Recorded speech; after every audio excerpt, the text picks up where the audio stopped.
최근 시장은 한동안 기대해온 금리 인하 존존의 불투명화와 AI 인공지능 관련 밸류에이션 가치평가 부담이 겹치며 뚜렷한 조정 흐름으로 바뀌었습니다. 아시아 시장이 동반 하락했고 특히 한국 일본 대만 증시에서 낙폭이 컸던 이유는 바로 이 두 축이 동시에 흔들렸기 때문입니다. 초보 투자자분들께서는 단순한 지수 하락만 보지 마시고 무엇이 근본 원인인지 차분히 분해해 볼 필요가 있습니다. 우선 금리 인하 기대 약화입니다.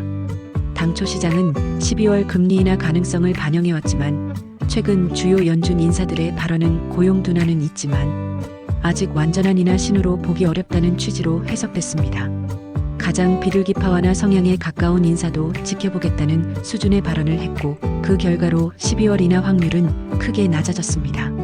금리 인하 기대가 후퇴하면 투자자들이 유동성돈 풀린 프리미엄을 제거하려고 매도에 나설 수밖에 없습니다. 특히 아시아 증시는 미국발 유동성 기대에 민감하게 반응해 하방 압력이 더 컸습니다. 두 번째 축은 AI 관련 밸류에이션 부담과 일부 반도체 기업의 실적 이슈입니다. AI 테마주는 이미 높은 밸류에이션을 안고 있었는데 연이은 가격 부담 논쟁과 일부 기업의 실적 부진 소식이 더해지며 매물로 이어졌습니다. 특히 일본의 키옥시아가 하한가를 기록한 사건은 투자 심리를 급냉시키는 촉매가 됐고 그 지분을 가진 SK하이닉스 같은 국내 반도체주들도 큰 폭으로 하락했습니다. 한 종목의 급락은 관련 업종 전체에 체인 리액션을 일으킬 수 있음을 이번에 확인하신 셈입니다.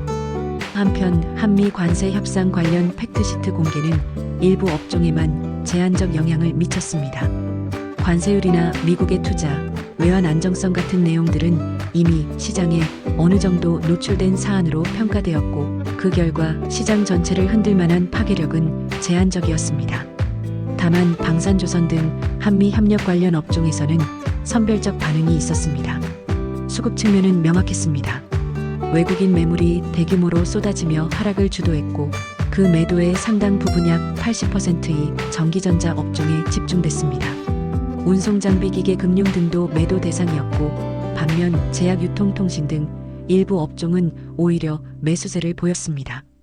기관 역시 전기전자기계 금융을 중심으로 매도했고 운송장비 제약 화학음식료는 순매수로 대응했습니다.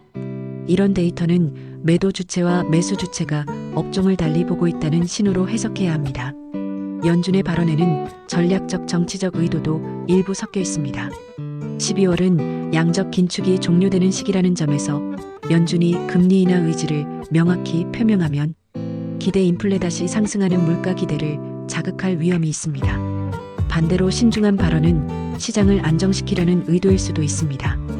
법원의 관세 관련 판결도 추가 변수로 작용할 수 있으니 이 또한 주시해야 합니다.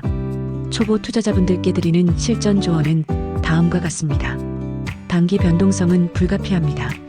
금리 실적 정책 뉴스가 혼재하는 장에서는 큰 폭의 등락이 반복됩니다. 감정적으로 대응하기보다는 사전에 정한 매매 규칙을 지키세요. 레버리지와 신용잔고에 유의하세요. 변동성 장에서 레버리지는 생존 확률을 낮춥니다.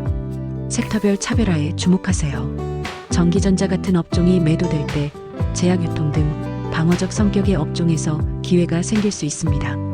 업종 간 자금 이동을 읽는 훈련이 필요합니다. 수급의 지속성을 확인하세요. 외국인 기관의 포지션이 일시적 이벤트성인지 구조적 변화인지 구분해야 합니다. 특히 연기금융금의 매수 여부는 중장기적 의미가 큽니다. 실적 펀더멘털 확인을 습관화하세요. 단기 뉴스로 인한 주가 변동은 많지만 진짜 반등은 실적 개선이 뒷받침할 때 옵니다. 마지막으로 드리고 싶은 말은 간단합니다. 시장은 늘 불확실성과 기회를 함께 던져줍니다. 금리 인하 기대가 흔들리고 AI 관련 밸류 부담이 커진 지금은 특정 섹터를 무리하게 추격하기보다 분산 손절 포지션 사이징을 통해 리스크를 관리하면서 실적 기대주나 수급이 전환되는 종목을 차분히 찾아가는 전략이 정석입니다. 20년 넘게 시장을 지켜본 경험으로 말씀드리면 급락 뒤에는 언제나 기회가 오지만 그 기회는 준비된 투자자에게만 유효합니다. 난기류 속에서는 생존이 곧 수익을 만드는 첫걸음임을 잊지 마시기 바랍니다.